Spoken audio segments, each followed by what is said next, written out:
రక్షాబంధనం అనే పండుగ వచ్చేసింది. అసలు ఇది ఎక్కడుంది రక్షాబంధనం అంటే, భద్ర అనేటువంటి తిథి మన యోగం అనేది ఒకటి ఉంది, కరణం, భద్రకరణం అంటారు. ఈ భద్రకరణం ఉన్నటువంటి లేని సమయంలో సోదరుడికి రక్షణ కొరకు ఎలాగైతే బలిని బంధించడానికి సాక్షాత్తుగా విష్ణుమూర్తి వామన అవతారంలో బంధించాడు ఆయన్ని, ఏనబద్దు అంటే భక్తితో ప్రేమతో బంధించాడు, కోపంతో కాదు.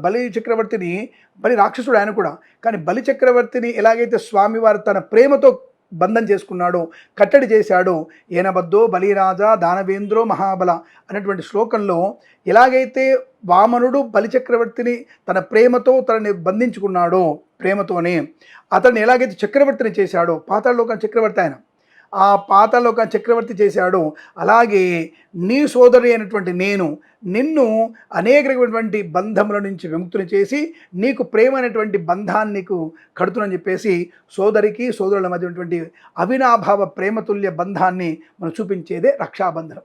ఆ సోదరి ఇచ్చినటువంటి రక్ష అనేది మనకి ఆ సంవత్సరం మొత్తం మనకి రక్షగానే ఉంటుంది, ఎటువంటి ఇబ్బందులు లేకుండా. ప్రతి క్షణం మనకు ఆ సోదరి యొక్క రక్ష మనకు ఉంటుంది. దారంత అయిపోతుంది, కానీ ఆ సోదరిచ్చినటువంటి ఆశీర్వచనం, సోదరిచ్చినటువంటి ఆ పవిత్రమైనటువంటి ప్రేమ అనేది ఎక్కడ కూడా తెగిపడదు మనకి. కాబట్టి అటువంటి ప్రేమతత్వాన్ని పెంపొందించుకోవడానికి